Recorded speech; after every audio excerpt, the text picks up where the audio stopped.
Hi, my name is Jennifer, and I am a multidisciplinary performance artist, and I'm a mom, and I'm a co-director with Liza of Spiral Q Puppet Theater, and today is my 10-year anniversary of working with Spiral Q.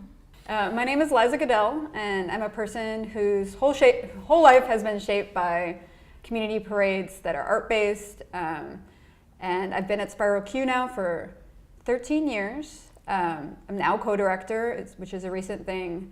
And in my free time, I'm obsessively making masks and puppets.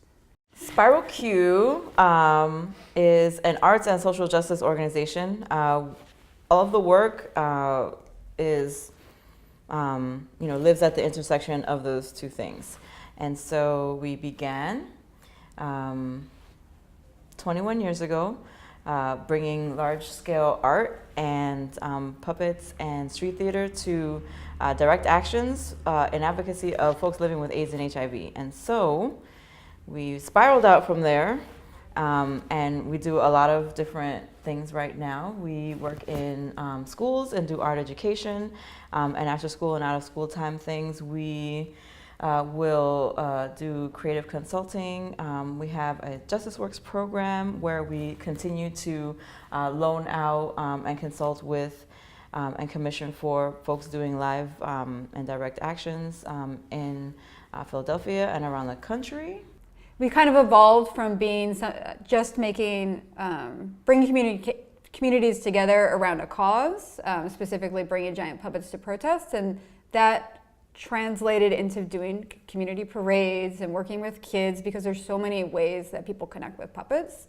And so through those parade projects, we kind of evolved into creating methodologies in which to work in community and like all the things that could bring. And so that has really grown into bringing our methodologies into other people's neighborhood projects and how to connect people, specifically at first through parade arts and having culminating parades, but then also now kind of in this exciting way of lots of different kinds of art, but always at the basis being like accessible, you can join it at any time, and that really lifting up the character of the neighborhood and the concerns of the neighborhood. And because we do so many things right now, we're in the process of really trying to synthesize our messaging. And so some of the things that we're thinking about are, some of the key pieces are that, we do art, we work with people in places. And so, we're just trying to make sure that the artistic process and the magic of it is brought to people. Yeah, I feel like what you're saying is an explanation for why we're not so great at talking about ourselves. Yeah, no, a little but I feel like what is that we are really process driven. Like our artwork is really process driven. So it's not about the end result. It's about that this artwork can hold so many things and it can hold so many stories specifically, but it also holds those experiences that you have while you do it. So it might be that you're working on something that you just join in your paper mache in a park, some puppet that you don't really know the whole story to, but that you have a conversation while you're doing it and that you're connecting with people like sharing this pot of mache or paint. And so it's processed in a lot of different ways. We're working towards our 18th annual Peoplehood Parade, which is tomorrow. We'll be up at the crack of dawn. It's the one day of the year that I actually pop up out of bed and I don't do 3 snooze alarms. Because it's so great. Because it's been, a lot of it rides on that it's been happening for 17 years before this. And so it's, we think that people think of it as a West Philadelphia holiday. That always happens on a different day, but always in October, usually, October, November. But basically it's a time where we invite all of our different people, all of our different communities that we work with throughout the year and even throughout the past, 18 years. And invite them to join together in this march in solidarity. And it's a list that includes just a cell phone number of someone who was involved at fracking at one point and was involved in something else at one point and is connected and might want to join.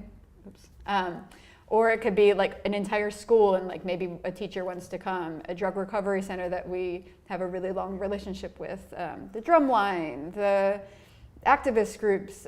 It's awesome. It's the best. And then we make puppets for it fresh. We have conversations about what's on people's mind and come up with a theme, create some new puppets, bring some old puppets out. We have a lot of puppets in our collection and parade through West Philadelphia. And then it ends in Clark Park in West Philadelphia with performances. This year, we're going to have the Drumline perform. We're having a flash mob style dance that Jennifer choreographed. We're doing a little mini giant puppet pageant. And then we're performing this giant scrolling screen cranky style puppet show that's based on stories we collected actually in this neighborhood about growing up here, what's important about this neighborhood, and how people feel about how it's changing. So it's really exciting. I'm very excited.